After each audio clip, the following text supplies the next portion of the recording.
disrupted. America that I fought for. Weird thing to happen.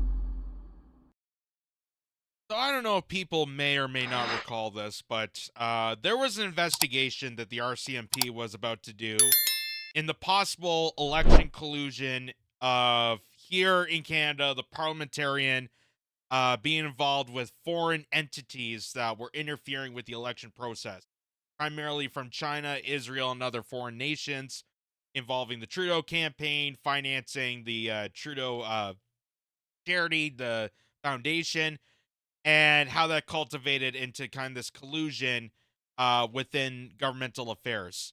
So there was supposed to be an investigation, but then they backed down this investigation. Then they said that, well, we don't want to get involved in this because of the pandemic and so many other things that are going on right now. We're in a situation of war. One of the things that they've excused themselves of actually investigating. But this came forward, which was kind of interesting this is the, I think, Montreal Gazette, where they stated that the MPs willingly took part in Foreign Interference National Security Committee.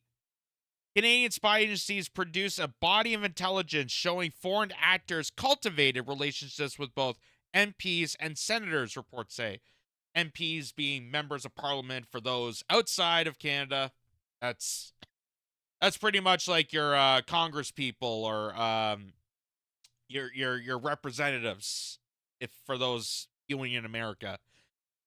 So this is kind of an interesting story that came out, and it says soon after they were elected, some Canadian members of parliament began wittingly assisting foreign state actors, says a report released Monday, including sending confidential information to Indian officials. The report from a committee of MPs and senators with top security clearance says Canadian spy agencies produced a body of intelligence showing foreign actors cultivating relationships with both MPs and senators. The National Security and Intelligence Committee of Parliamentarians was asked to assess foreign interference in federal electoral processes, including meddling attempts in the last two elections. It found Canada's overall response to meddling attempts have been adequate, and troubling intelligence suggests some parliamentarians participate in efforts by other countries to interfere in Canadian politics. I find it's fascinating because the fact that even our media here in Canada kind of dipped their toes into when Russiagate was the big top story, and they were trying to convict Trump of connecting him with Russian interference and collusion. Like, even our media kind of dipped their toes into it, like, ooh, idea of Trump being connected to Russia and we might convict him. Sounds like a scandal. It sounds like a story. So they milked that story to the end and then realized that there was nothing coming up of it, so they kind of moved on from it. Even though this was under our nose the whole time. I love how, the minute that Trump was involved in a collusion scandal, now they brought it to attention, but when we actually talk about interference in elections, which happens very frequently, regardless of who the politician is, there is always foreign meddling. There is always outsider lobby groups that are peddling for their own political actions. We know about the WEF penetrating our parliament system to get Trudeau elected. We know about that. We know about, the Israeli lobby peddling their money to get certain politicians in the West elected. This is no exception. This is no different. And the fact that this doesn't get any breath of air in the mainstream media, it's insane.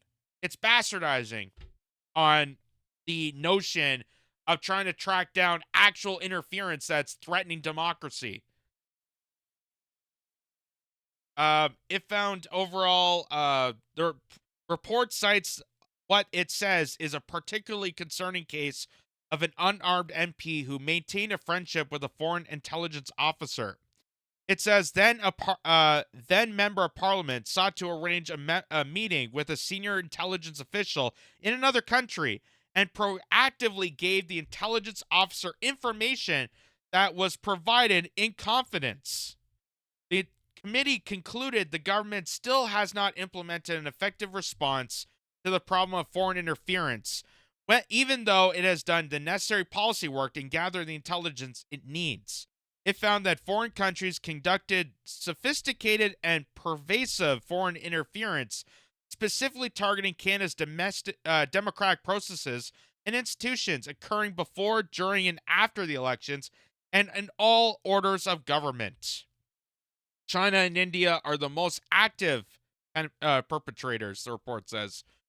These activities continue to pose a significant threat to national security and to the overall integrity of Canada's democracy. The committee provided federal ministers with the report on March. They were then required to table a declassified version within 30 sitting days. I don't know why 30, but okay.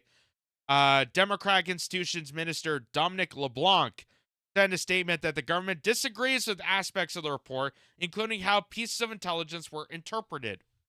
Asked about the allegation that an MP sought a meeting with a foreign intelligence officer, LeBlanc told reporters that certain information doesn't have the cravats that some of the intelligence documents that would seem to have. The reports cite particularly concerning examples of behavior by a few parliamentarians, some of which they said might be illegal. Regardless of all the behaviors are deeply unethical, and the committee would submit contrary to the oaths and affirmations parliamentarians take to conduct themselves in the best interest of Canada. It cites examples of parliamentarians accepting benefits from other countries knowingly or through willful blindness, and responding to directions from foreign officials to improvely influence parliamentary colleagues or parliamentary business to take advantage of a foreign state. The report takes aim at Prime Minister Justin Trudeau for not approving, as recommended, a better briefing strategy that would include all parliamentarians. It said that the initiative would have been simple to implement, and the committee considers the Prime Minister's lack of action as this recommendation to be a serious omission. So, you got to hand it to us Canadians for at least willing to point this out. Because I know in America, this goes every day, and people point this out. We see publications about foreign meddling and lobby groups that are peddling into, American democracy, and they just go along with it. They just say it's Tuesday. So, at least for us, we're willing to acknowledge that this is a problem, but nothing's getting done. Nothing's getting done because we have deep state insiders in our government that don't want this to go away. They're already fueled, and their campaigns are flooded with as much foreign money and lobby firms' money as much as possible. That's how they gain power. That's how they gain control. So, take this, for instance, from this guy, government.exe is corrupt. He says, breaking, the RCMP says even though there's an open investigation to widespread corruption and foreign interference, they won't release the names of the suspected MPs, and even if they did, there's no point because it's nearly impossible to lay charges. But apparently it's okay to track down and monitor, surveil ordinary Canadians at the Freedom Convoy in Ottawa that were just practicing their free speech and their freedom to assemble. Just remind yourself that the RCMP willfully tracked down and monitored and surveilled and tracked down the identities of people that weren't even involved in the organization process. They just showed up to partake in the Freedom Convoy. They tracked their information faster, but they won't release the members of the parliament that have ties with foreign entities because they can't lay charges on it. So here's what they had to say. This is a global news clip of what happened. Minister, this is about as serious as it gets, that we have members of parliament working for hostile foreign states. You won't release the names. Conservative MPs were doing their best to convince Public Safety Minister Dominic LeBlanc to divulge the names of elected officials that a watchdog all-party committee of MPs said wittingly colluded with foreign powers. This places a cloud of suspicion over every single member of the House. But LeBlanc refused to provide the names, saying, among other things, that the intelligence that identified those elected officials might be flawed. So the idea that there's a perfect list of names that is entirely reliable that should be released to the public is simply irresponsible. Or the names might have surfaced from foreign sources who place restrictions or caveats on how intelligence might be. I mean, could the least that he could do is release the name of who gave him that shitty wig? Come on. Come on. That's got to be a toupee. That's got to be a toupee. Whoever gave you that haircut, I want that information. On top of this, come on. Be used. And so often it's not able to be revealed publicly because of caveats and an inability to use that in some of our judicial processes. And yet, if those individuals remain nameless, and if there is no sanction for their alleged activity, foreign state actors are likely to continue interference activities. One of the most important elements for foreign actors is when they look at us, and if they see there's not enough consequences for their activities, they will be emboldened to do more.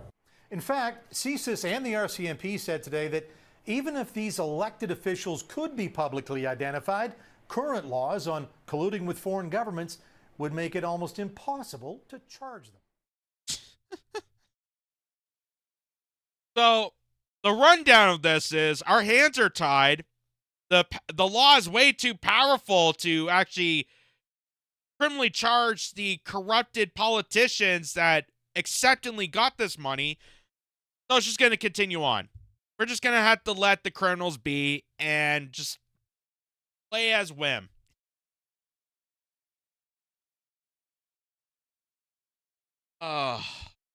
This is where, again, this is where, as a Canadian, I shake my head at our affairs of government. Like I said, I gave credit to the fact that they acknowledge this. I know they don't do this in America, but I give credit to America for at least, when they're corrupt, kind of. They just go with it. They're just like, yeah, we take foreign money, screw you, go with it. But I just get so frustrated with our government because it seems like, okay, we're trying to do our best into actually being better than the Americans. We're trying to actually do better than, corrupted institutions. But we're actually corrupted ourselves, and we won't actually prosecute ourselves. But we're willing to acknowledge it. It's aggravating and frustrating. Because it's like, you want the investigation to look into this, but the fact that our system is so corrupted, I would say almost as equal to, or maybe even more so, than the United States of America, and you just don't know who to root for or what to do at this point. And all the news can come with is, well, the law's too powerful, and the RCMP and CSIS, they can't do squat. So hold on to your hats, folks, because they're just going to continue going with their business and just, go back to your lattes or your Fruit Ninja or whatever you do on your iPhones. Fruit Ninja even still a thing? I don't even know if that's a current thing at this point. I'm out of the loop on pop culture.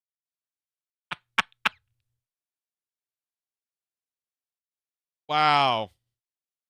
That is just sad. That's just all kinds of sad. And, just how frustrating and aggravating. Because you hope to do better. You hope that you look at other countries and hope to do better. And you think you're doing better by actually acknowledging the situation. But then this comes around and it's just like, ugh. Like they took their own position and then stabbed in the back and then also stabbed you with that same knife.